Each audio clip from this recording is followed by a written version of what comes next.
Welcome, ladies and gentlemen, to the Accent Training Podcast. This is episode 200. We've made it, folks. You and your accent coach, Pat, have made it 200 episodes in.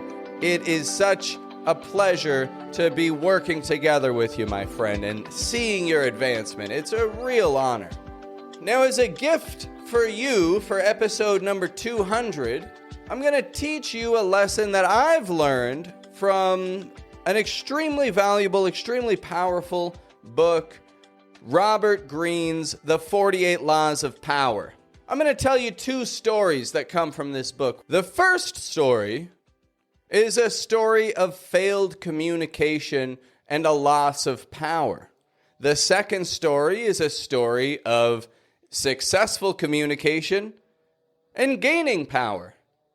I want you to learn from both of these so that you know what not to do that's going to lose you power or influence and pull you further away from your goals. And I want you to know what to do that's going to bring you towards those goals. So law number 4 of the 48 Laws of Power and Robert Greene's communication advice. Always say less than necessary. That's right. Always say less than necessary. Do you ever find yourself looking for the perfect word to say in English, and you think too hard and you just keep talking and talking and talking without actually getting to the point? Well, according to Robert Greene, when you're trying to impress people with your words, the more you say, the more common you appear, and less in control. Even if you're just sharing everyday information, it will seem original if you make it vague, open-ended, and sphinx-like. Powerful people impress and intimidate by saying less. The more you say, the more likely you are to say something foolish. Powerful lesson. Can you imagine what life would be like in work if you could just cut the amount of words that you say in half and have people understand you and respect you more? Well, listen closely, and I'm going to read for you a story about ancient Rome and how one of its greatest military heroes rose in power and crashed down because he couldn't control the words coming out of his mouth.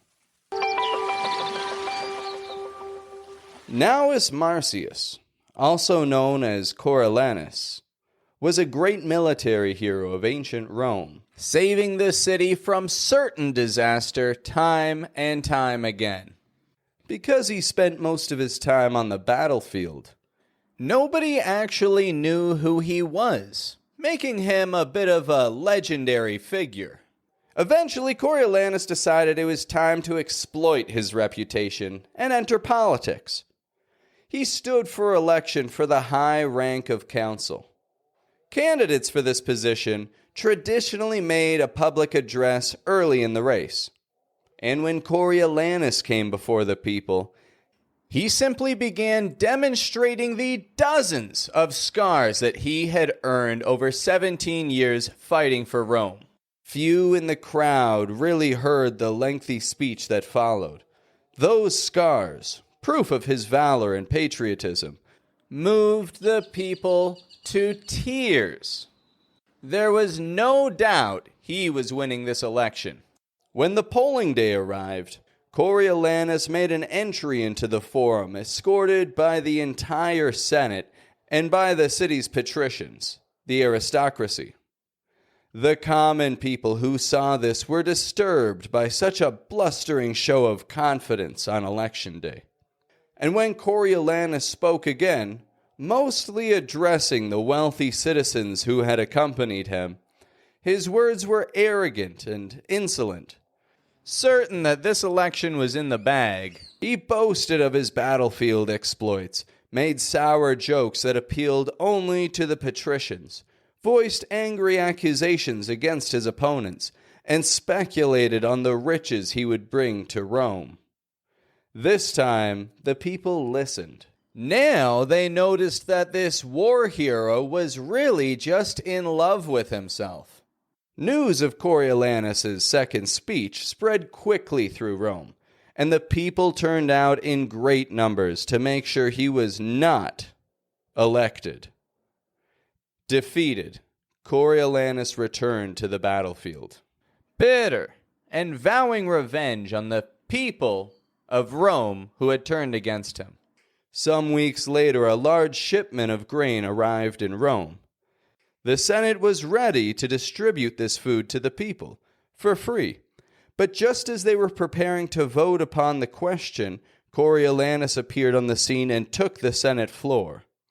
The distribution, he argued, would have a harmful effect on the city as a whole. Several senators were convinced, and the vote on the distribution fell into doubt. Now, Coriolanus did not stop there. He went on to speak against democracy itself. He advocated getting rid of the people's representatives, the tribunes, turning over the governing of the city to the patricians. When word of Coriolanus' speech reached the people, their anger knew no bounds. The local leaders were sent to the Senate to demand that Coriolanus came to speak with them. He refused. Riots broke out all over the city. The Senate, fearing the people's wrath, finally voted in favor of the grain distribution. The tribunes were appeased, but the people still demanded that Coriolanus speak to them and apologize. If he repented and agreed to keep his opinions to himself, he would be allowed to return to the battlefield. Coriolanus did appear one last time before the people, who listened to him in rapt silence. He started slowly and softly, but as the speech went on, he became more blunt. Yet again he hurled insults. His tone was arrogant, his expression disdainful. The more he spoke, the angrier the people became. Finally, they shouted him down and silenced him.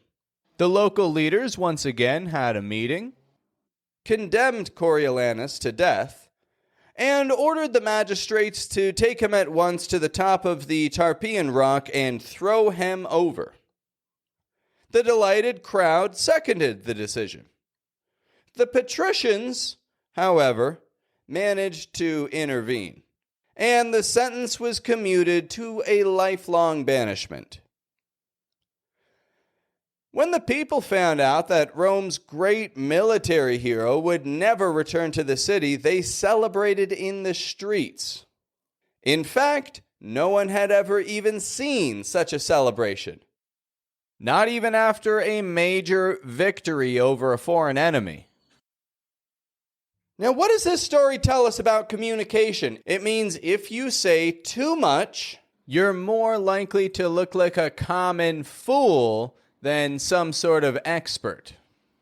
And people are less likely to appreciate your words. Now, this Coriolanus fellow here, great military leader that he was, hero of Rome, was banished from the city because not only could he not stop talking, but the words he was saying weren't even connecting with his audience. He's just talking to his rich friends, his politicians' friends.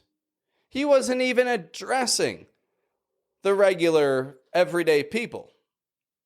If he had cut those speeches in half, made a couple of references to the aristocracy, but typically talked about the problems that everyday people were going through, and then stepped away, he would not have been run out of Rome.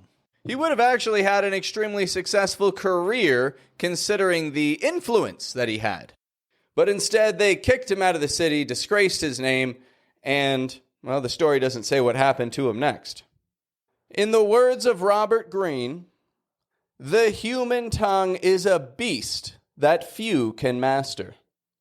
It strains constantly to break out of its cage, and if not tamed, it will run wild and cause you grief. Listen to the wise words of Robert Greene.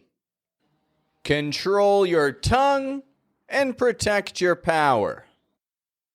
So now that you know what not to do, let's take a look at what happens if you do things correctly, if you control your tongue. In the court of Louis XIV, nobles and ministers would spend days and nights debating issues of state. They would confer, argue, make and break alliances, and argue again, until finally two of them would be chosen to represent different sides to Louis himself. Louis would then decide what should be done. After these persons were chosen, everyone would argue some more. What words would appeal to Louis the most? What would annoy Louis? What time of day should they approach Louis at? Where would be the best place to hold the meeting? Finally, after all this was settled, two men would approach Louis, always a delicate matter. And when they finally had his ear, they would talk about the issue at hand, spelling out the options in detail. Louis would listen in silence, a most enigmatic look on his face. Finally, when each had finished his presentation and had asked for the king's opinion, he would look at them both and say, "I shall see." Then he would walk away.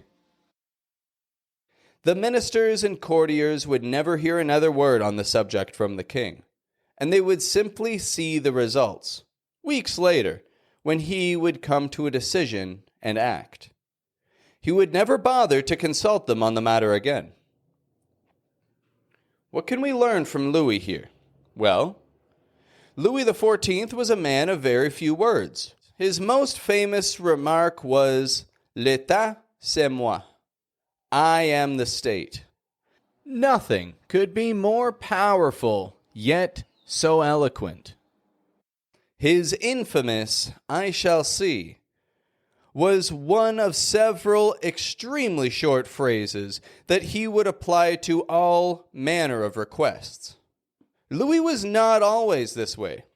As a young man, he was known for talking at length, delighting in his own eloquence. His later taciturnity was self-imposed, an act, a mask he used to keep everyone below him off balance.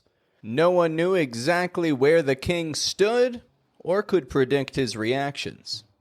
No one could try to deceive him by saying what they thought he wanted to hear, because no one knew what he wanted to hear.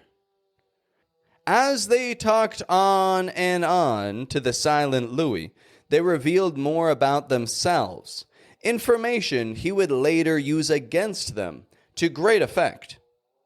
In the end, Louis's silence kept those around him terrified and under his thumb. It was one of the foundations of his power. As Saint Simon wrote, "No one knew as well as he how to sell his words, his smile, even his glances. Everything in him was valuable because he created differences, and his majesty was enhanced by the sparseness of his words." A powerful lesson, my friend, an absolutely powerful lesson from Robert Greene's book, The 48 Laws of Power. As I said, a lot of that was a direct reading. I'm not claiming that I made up these ideas myself. In fact, I'm happy that I didn't make up these ideas myself, because it's a lot quicker to just read someone else's ideas and apply them than it is to try to make up your own, world-changing ideas. And so for episode 200 of the Accent Training Podcast, I wanted to give you this fantastic gift of knowledge. Probably one of my favorite laws out of this book that I apply many times a day. Like, I'll be writing a long message, explaining something to somebody, my dad, my wife, a friend, and I read over the message or the email And I think I could cut about half of this out and still have my point get across. And so I erase the whole thing. I just write a couple quick phrases, send that, and you know what? Not only have I not been having terrible things happen to me, as a matter of fact, I'd say that my ability to communicate and be understood in English and in Spanish are at an all-time high. And I want you to have these same communication results, my friend. And so always say less than necessary. And I'd just like to end this episode by saying thank you to the author of the book, Robert Greene, the author of the 48 Laws of Power. I highly recommend that you check it out if you want some hard-hitting skills for dealing with society. If you are a human and you're dealing with other humans, this is the book for you. The 48 Laws of Power. Well, I'm going to wrap this one up for today. Thank you for dedicating a little bit of time from your day to learning a new communication skill. And if there's somebody that you love out there who you want to see successfully grow their power and communicate on a deeper level with American English speakers, send them this episode, my friend. This episode is my gift to the world to share opportunity with hardworking people like yourself who are ready to take on the opportunities that will come as a result of this new communication skill.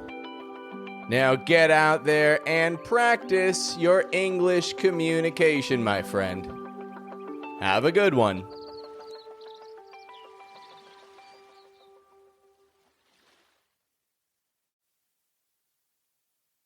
Hey, accent learner, thanks for listening all the way through.